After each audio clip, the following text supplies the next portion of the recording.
بسم اللہ الرحمن الرحیم واتبعوا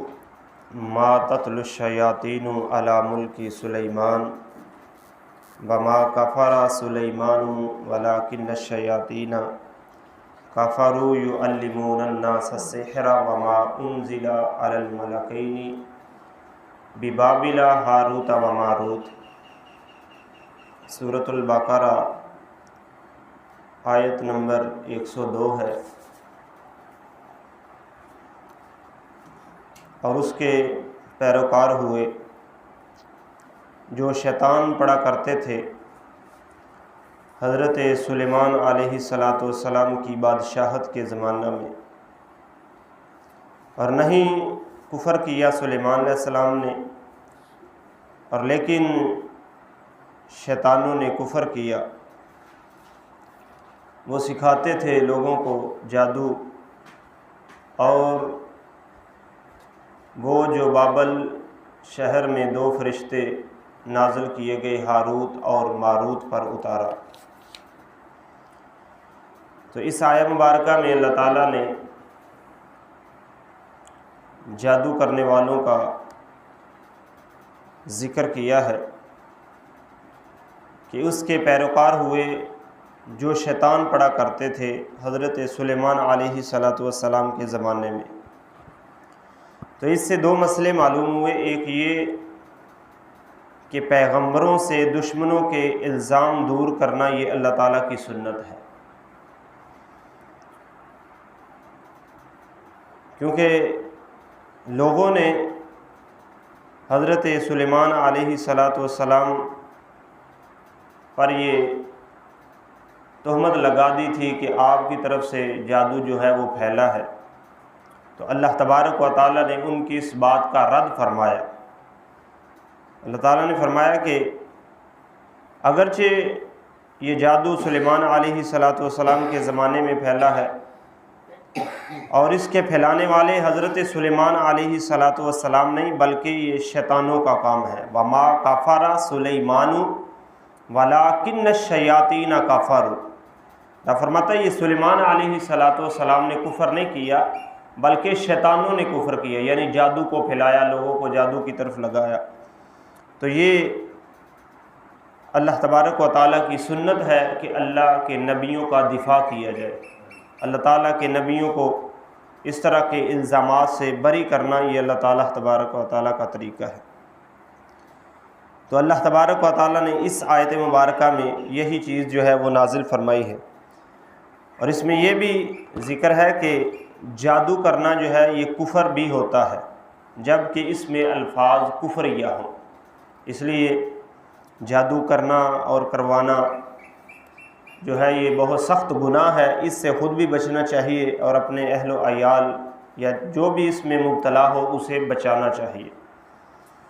اب فرمایا وہ لوگوں کو سکھاتے تھے جادو، اور وہ جو بابل میں 2 فرشتے ہاروت اور ماروت پر اتارا۔ تو ان کے بارے میں آتا ہے کہ ہاروت اور ماروت وہ فرشتے ہیں جو تمام فرشتوں سے زیادہ عابد و زاہد تھے۔ تو ایک دفعہ انسانی شکل میں دنیا میں قاضی اور حاکم بنا کر بھیجے گئے، تو ایک عورت کا مقدمہ پیش ہوا، تو جس پر یہ جو ہیں وہ دونوں عاشق ہو گئے اور اس کے عشق میں گناہ کر بیٹھے۔ تو یہ حضرت ادریس علیہ السلام کا زمانہ تھا، تو ان کے وسیلہ سے ان کی توبہ تو قبول ہو گئی، مگر بابل شہر کے کنویں میں ان کو قید کر دیا گیا اور انہیں جادو کی تعلیم کے لیے مقرر کر دیا گیا۔ تو پتہ لگا کہ نورانی فرشتے جب انسانی شکل میں آئیں تو ان میں کھانے پینے والے یا جو بھی بندوں والے معاملات ہوتے ہیں ان میں وہ پائے جاتے ہیں۔ تو اب جب فرشتے جو ہیں وہ انسانی شکل میں آئے تھے تو ان میں وہی افعال، وہی اقوال، وہی اعمال پائے گئے جو انسانوں میں پائے جاتے، کیونکہ وہ انسان بن کے آئے تھے وہ فرشتے لیکن وہ انسان بن کے آئے تھے۔ جیسا کہ موسیٰ علیہ السلام کی لاٹھی جو ہے وہ سانپ بن کر وہ سارے چھوٹے چھوٹے جادوگروں کے سانپوں کو کھا گئی، تو حقیقت میں وہ لاٹھی تھی لیکن اللہ کے حکم سے وہ سانپ بھی بن گئی۔ تو اسی طرح حقیقت میں یہ فرشتے تھے تو اللہ کے حکم سے انسان بن کر آئے۔ تو اسی طرح فرماتے ہیں کہ حضور صلی اللہ علیہ وآلہ وسلم اللہ کے نور ہیں، مگر بشری لباس میں آئے تو کھاتے پیتے سوتے اور جاگتے تھے۔ تو کبھی نورانیت کا ظہور ہوتا ہے تو کھانے پینے سے بے نیاز بھی ہو جاتے ہیں، جیسا کہ ہمارے آقا صلی اللہ علیہ وسلم معراج کی رات سفر پر گئے تو یہ ہزاروں سالوں کا سفر تھا جو رات کے تھوڑے سے حصے میں آپ نے طے کر لیا۔ روایات میں آتا ہے کہ زمین سے لے کر پہلے آسمان تک 500 سال کا سفر ہے، پھر پہلے آسمان سے لے کر دوسرے آسمان تک 500 سال کا سفر ہے، دوسرے سے تیسرے تک 500 سال، اسی طرح ہر آسمان کے درمیان 500 سال کا سفر ہے۔ تو یہ اللہ نے اپنے پیارے محبوب صلی اللہ علیہ وسلم کو رات کے تھوڑے سے حصے میں سارا جو ہے وہ طے کروا دیا۔ اسی طرح عیسیٰ علیہ السلام چوتھے آسمان پر ہیں، اور اصحاب کہف جو ہیں وہ غار میں ہیں، 300 سال یا 309 سال کے بعد زندہ ہوئے اور بغیر کھائے پیے وہ زندہ رہے۔ تو اب بھی وہ اللہ کی رحمت سے اسی غار میں موجود ہیں۔ ہم ان کی زندگی کو سمجھ تو نہیں سکتے، لیکن اللہ تعالیٰ کے ہاں وہ آج بھی زندہ ہیں۔ اسی طرح شہید جو ہیں وہ بھی قرآن کہتا ہے کہ جو میری راہ میں اللہ کے دین کے لیے، اللہ کے نظام کے لیے، شریعت کے لیے، ملک کے لیے، قوم کے لیے دنیا سے چلا جائے لڑتے ہوئے، تو اللہ تبارک و تعالیٰ اس کو شہادت کا درجہ عطا فرماتے ہیں اور وہ بھی زندہ ہوتا ہے۔ تو آگے اللہ تعالیٰ نے فرمایا وَمَا يُعَلِّمَانِ مِنْ أَحَدٍ حَتَّى يَقُولَا إِنَّمَا نَحْنُ فِتْنَةٌ فَلَا تَكْفُرْ، اور وہ دونوں کسی کو کچھ نہ سکھاتے جب تک یہ نہ کہہ لیتے کہ ہم تو آزمائش میں ہیں تو اپنا ایمان نہ کھو۔ یعنی وہ ان کو جادو کی تعلیم دینے پر مقرر کر دیا گیا، تو وہ جو بھی ان کے پاس آتا تو وہ اس کو کہتے کہ ہم تو آزمائش میں ہیں،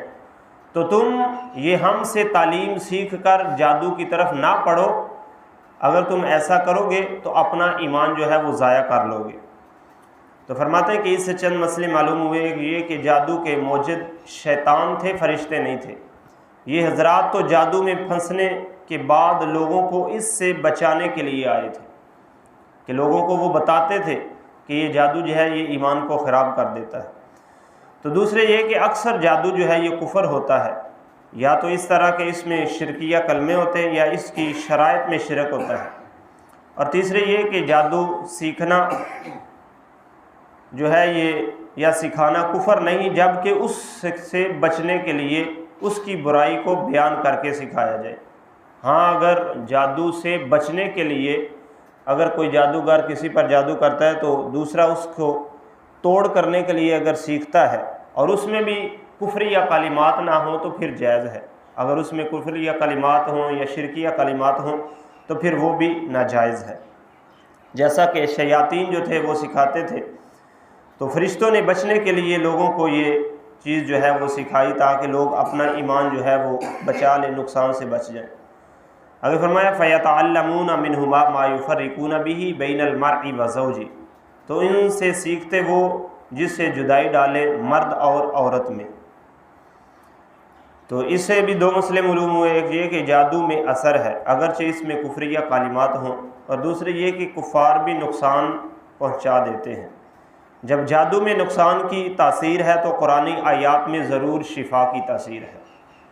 رب تعالیٰ فرماتے ہیں وَنُنَزِّلُ مِنَ الْقُرْآنِ مَا هُوَ شِفَاءٌ وَرَحْمَةٌ لِّلْمُؤْمِنِينَ، کہ ہم نے اس قرآن کو مومنوں کے لیے شفا اور رحمت بنا کر بھیجا ہے۔ تو اس کے لیے یہ ضروری ہے کہ ہمارا ایمان جو ہے وہ اللہ اور اس کے رسول کے بارے میں ٹھیک ہو، پختہ ایمان ہو قرآن پر۔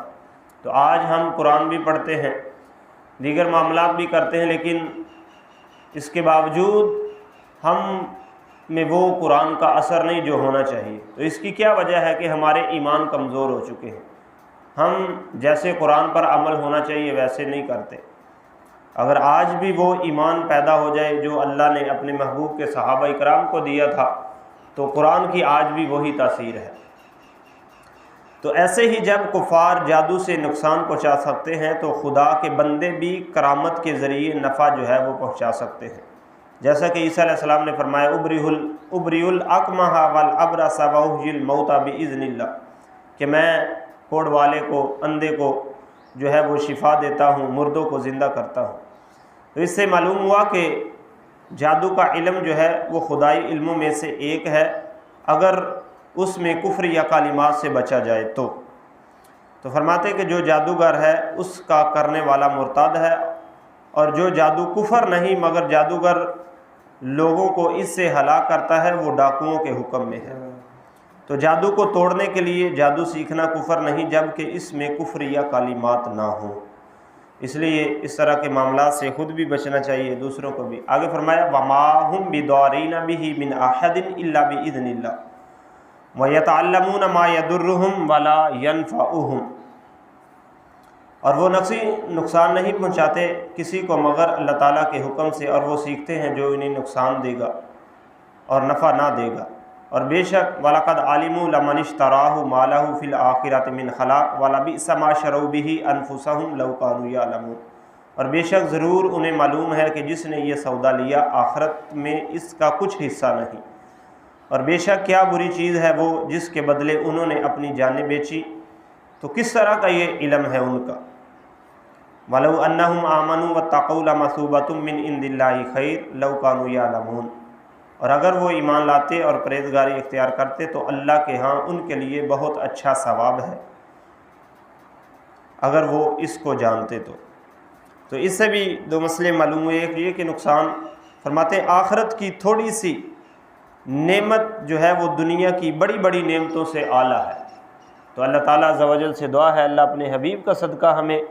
دنیا کی چھوٹی چھوٹی نعمتوں کی نسبت آخرت کی جو نعمتیں ہیں ان کی قدر کرتے ہوئے ان کی تیاری کی توفیق عطا فرمائے۔